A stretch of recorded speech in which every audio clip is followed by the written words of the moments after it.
Olá, amigos e amigas! O tema de hoje do canal Palavra do Cristão será: por que precisamos confessar os nossos pecados se já estamos salvos? Primeiramente, deve-se salientar que a pessoa que passa a acreditar em Cristo e o segue, reconhecendo-o como Senhor e Salvador, é perdoada de seu passado, seja ele qual for.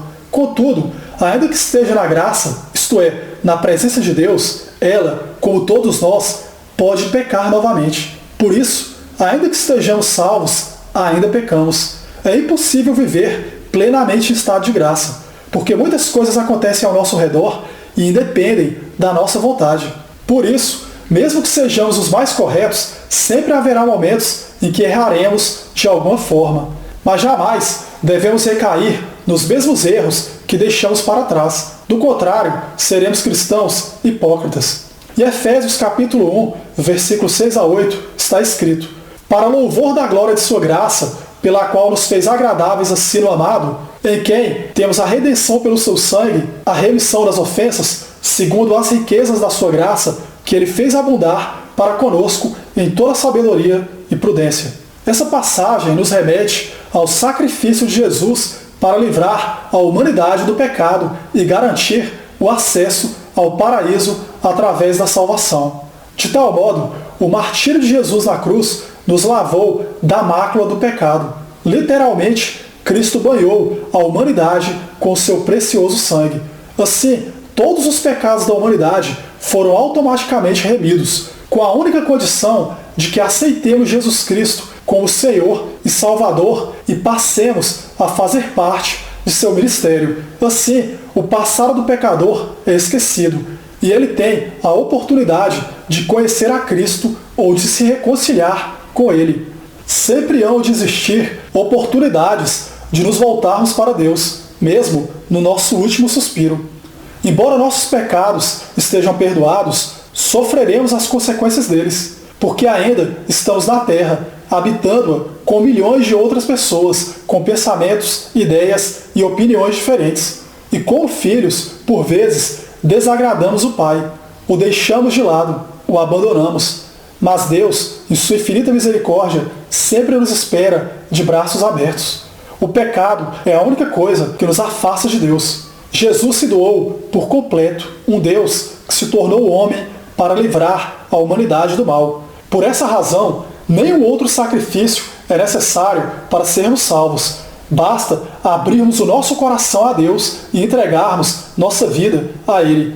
Não é necessário se tornar religioso para isso. Basta apenas se tornar verdadeiramente cristão.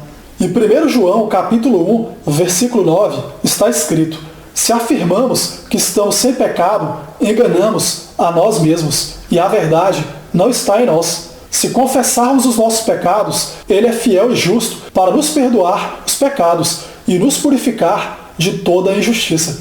Nessa passagem, vemos a importância da confissão. Muitos cristãos acreditam que apenas aceitando Jesus é o suficiente para obterem a salvação plena, não havendo mais nada a ser feito. Eu particularmente discordo disso, por vários motivos, e demonstrarei que é sim necessário confessarmos os nossos pecados para estarmos em estado de graça. Se não houvesse essa necessidade, não haveria inúmeras passagens da Bíblia demonstrando essa importância. Se não, vejamos: quem esconde os seus pecados não prospera, mas quem os confessa e os abandona encontra misericórdia. É o que lemos em Provérbios capítulo 28, versículo 13. Do mesmo modo, em Tiago capítulo 5, versículo 16, está escrito: portanto, confessem os seus pecados uns aos outros e orem uns pelos outros para serem curados. A oração de um justo é poderosa e eficaz. Em continuidade, está escrito em João capítulo 20, versículo 23, o seguinte: a aqueles a quem perdoardes os pecados, ser-lhe-ão perdoados. A aqueles a quem os retiverdes, ser-lhe-ão retidos. Da mesma forma, em Salmos 32, versículo 5, é ensinado o seguinte: então reconheci diante de ti o meu pecado, e não encobri as minhas culpas. Eu disse: confessarei as minhas transgressões ao Senhor, e tu perdoaste a culpa do meu pecado. A confissão é tão importante que o fato de estarmos em pecado gera um peso na consciência.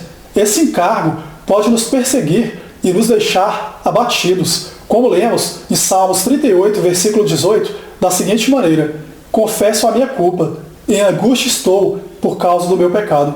Assim, a confissão e o perdão dos pecados seriam a forma de se reconciliar com Deus. Se o cristão acha que a mera aceitação a Cristo como Senhor e Salvador é o suficiente e, portanto, trará a vida eterna, ele passa a achar que tudo lhe é permitido e tudo lhe convém. Já que sua salvação está garantida pela morte de cruz, aconteça o que acontecer. E não é bem assim. Se pensarmos dessa forma, não seria necessário nenhum esforço nosso. Poderíamos, assim, viver em pecado e não em estado de graça. Na verdade, a morte de Cristo tornou possível o nosso acesso ao céu. Mas isso não significa que basta dizermos aos quatro cantos do mundo que somos cristãos e já estaremos salvos. Isso é mera hipocrisia. Aliás, a salvação é gratuita, mas é condicionada ao exercício do cristianismo e ao cumprimento das Escrituras. Todos estamos salvos, mas podemos abrir mão da nossa salvação. Isso é uma escolha nossa. De tal modo, não se perde a salvação, já que fomos salvos desde a morte de cruz. Contudo, a partir do momento que decidimos viver no erro, isto é, não renunciando ao pecado, renunciamos também a Cristo e automaticamente a nossa salvação. É o livre-arbítrio que cada indivíduo possui e Deus respeita a nossa decisão. Devemos também confessar não apenas os nossos pecados, mas também a fé em Cristo. Não se pode sentir vergonha de ser cristão, mas sim a alegria em sê-lo.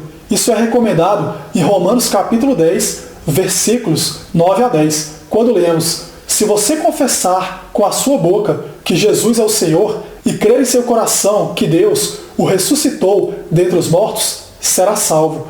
Pois com o coração se crê para a justiça e com a boca se confessa para a salvação. De igual modo, está escrito em 1 João, capítulo 2, versículo 23, o seguinte: todo que nega o Filho também não tem o Pai. Quem confessa publicamente o Filho tem também o Pai. Ainda, em 1 João, capítulo 4, versículo 15, podemos ler o seguinte: se alguém confessa publicamente que Jesus é o Filho de Deus, Deus permanece nele e ele em Deus. Então podemos concluir que, embora a morte de cruz tenha nos garantido o acesso ao paraíso, para estarmos em estado de graça, precisamos estar em comunhão com Deus. Isso só é possível se reconhecermos nossas culpas e corrigirmos, à medida que erramos, as nossas falhas. Deus sempre nos dará a opção de vivermos em sua graça ou tomarmos partido do pecado. Essa é a escolha de cada um. E no fim, essa atitude terá consequências, boas ou ruins. Eu encerro mais essa reflexão por aqui. Um abraço a todos e fiquem com Deus. Até mais.